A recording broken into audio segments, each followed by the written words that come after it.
Hey everyone, today I've got your Everest movie review. In 1996, climbers attempt to reach the top of Mount Everest, but there is a storm that threatens their survival. So as far as the story goes, this is a disaster movie of sorts that I heard great things about, and definitely one that you should see on the big screen. I guess the bigger the better, and maybe even in 3D. Now, I didn't even see it in 3D, but that really didn't bother me too much because I was just really immersed into the whole aspect of the storyline and really what was going on in this movie based off of those real life events that, I'm just hearing about now. I really enjoyed watching this movie and seeing how it really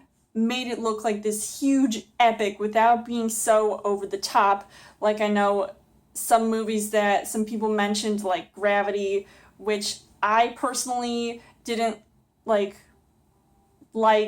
as much, but I didn't hate it, and I certainly did not hate this movie, and I felt like it was just one of those movies that reminded me a lot of the movie Vertical Limit, and it had those same situations going on where there's climbers that are trapped, and it's just this whole perilous adventure that people are trying to accomplish. As far as the casting goes, obviously this movie had a huge A-list cast, including Jason Clarke, who stars in the movie, and he plays one of the main climbers. He's just really amazing in this role, and I really loved his performance in this movie. Can't get enough of it. And of course you have Josh Brolin, who is a second climber. He had a truly great performance, as well, an equally great performance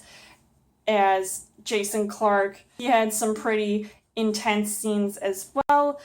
You've got Jake Gyllenhaal, and you've got Keira Knightley, who plays Jason Clarke's pregnant wife. I mean, it's just a whole bunch of other actors in this movie. John Hawkes, Sam Worthington, Robin Wright, and Emily Watson. So I think this was just a pretty overall stellar cast, and I really loved seeing how well they worked together. Now, the things that I did like about this movie, obviously, I have to say right off the bat, the visuals were just amazing. It really felt like you were there. I felt like I was literally going on this Everest climb with these guys, just seeing all of the surroundings, just this whole realistic approach to the filming. It had a great human story, so there are a lot of different elements there, and I would say it did make me cry a couple times watching this movie. There seemed to be mostly practical effects going on, and not too much CGI going on, so it all seemed pretty realistic.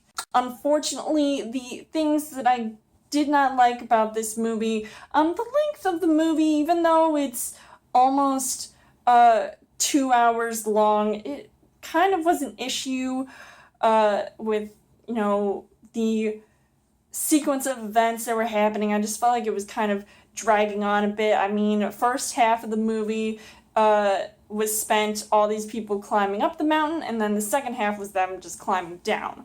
So, I mean, it seemed like a great technique to use, but I personally didn't think that was necessary. It seemed to me that some of the more perilous scenes were rushed, and it almost made me blink and you missed it. That'll make me want to see the movie more than once, obviously, but I feel like I would have liked to enjoy what I was seeing without feeling like, I need to see everything happening so fast, and that was just really kind of crazy. Overall, I would say that Everest was a pretty intense, spectacular film that made everything top-notch and stand out really well. So I would recommend checking out seeing this movie. It is definitely worth it to see on the big screen in all of its glory. So next time I might see it in IMAX, who knows. But I would give this 4 hearts on the heart rate scale. So let me know in the comments what you guys thought of Everest. As always, you guys can subscribe to my channel. I've got more movie reviews, movie updates, coming every week for a Child Thursday video. You guys can also like me on Facebook and follow me on Twitter, and I will see you guys later.